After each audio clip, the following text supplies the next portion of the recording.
बहादुरगढ़ में अधिकारियों की बैठक, जल निकासी, पेयजल और सौंदर्यीकरण को लेकर दिए निर्देश। बहादुरगढ़ से पत्रकार प्रवीण चोपड़ा की रिपोर्ट। उपायुक्त स्वप्निल रविंद्र पाटिल ने बहादुरगढ़ स्थित लघु सचिवालय में शहर की जल निकासी, पेयजल सीवरेज व्यवस्था सहित शहर के सौंदर्यीकरण को लेकर संबंधित विभागों के अधिकारियों के साथ महत्वपूर्ण बैठक की। बैठक में बहादुरगढ़ से विधायक राजेश जून विशेष रूप से मौजूद रहे। उन्होंने शहर के सौंदर्यीकरण को योजनाबद्ध तरीके से काम करने की बात कही। डीसी ने बैठक में नागरिकों की समस्याओं के तत्काल समाधान के लिए शॉर्ट टर्म और स्थायी समाधान के लिए लॉन्ग टर्म प्लान बनाने के निर्देश विभागीय अधिकारियों को दिए। डीसी ने बरसात के सीजन से पहले किए गए जल निकासी उपायों की समीक्षा भी की। उन्होंने कहा कि सुधार सतत प्रक्रिया है। रिहायशी क्षेत्रों में जल भराव की समुचित व्यवस्था होनी चाहिए। उपायुक्त ने कहा कि मानसून को देखते हुए शहर में जल भराव की स्थिति उत्पन्न न हो, इसके लिए जल निकासी व्यवस्था को दुरुस्त रखें।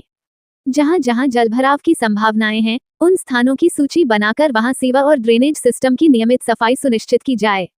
जल निकासी के लिए इंटर डिपार्टमेंट कोऑर्डिनेशन अत्यंत आवश्यक है, ताकि बारिश के दौरान किसी भी प्रकार की आपात स्थिति से बचा जा सके और नागरिकों को किसी प्रकार की समस्या पेश न आए। डीसी ने जनस्वास्थ्य विभाग को निर्देश दिए कि बारिश के मौसम में स्वच्छ पेयजल आपूर्ति पूरी तरह स्वच्छ और सुचारू बनी रहे, इसके लिए जल स्रोतों की निगरानी करें और आवश्यकतानुसार क्लोरीनेशन की प्रक्रिया को अपनाएं। उन्होंने ये भी कहा कि यदि किसी क्षेत्र में पाइपलाइन क्षतिग्रस्त है या लीकेज की समस्या है, तो उसे तुरंत ठीक किया जाए।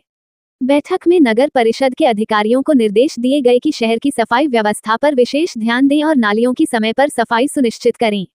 मानसून में गंदगी और जलभराव से बीमारियों का खतरा बढ़ जाता है, इसलिए शहर को स्वच्छ और सुंदर बनाए रखने के लिए पहले से बनाई योजना पर ठीक से अमल करें। रैन बसेरा के निर्माण कार्य को पूरा करने और शहर में चिन्हित किए स्थानों पर 2 महीने में स्थायी डस्टबिन का निर्माण पूरा कराएं।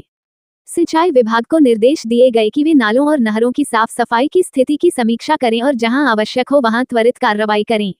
मीटिंग में SDM Naseeb Kumar, AC Amit Shokand, EO Arun Nandal, XEN सिंचाई विभाग ईशान सिवाच, एक्सीएन बीएनआर अनिल रोहिल्ला सहित अन्य विभागीय अधिकारी मौजूद रहे।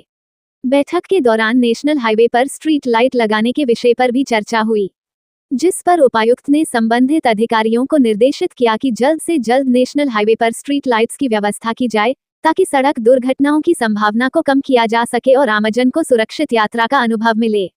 विभागीय समन्वय से ही मिलेंगे बेहतर परिणाम। डीसी उपायुक्त ने सभी विभागों को स्पष्ट निर्देश दिए कि वे नागरिकों के हितों प्राथमिकता देते हुए आपसी समन्वय के साथ कार्य करें और किसी भी प्रकार की कोताही न बरतें।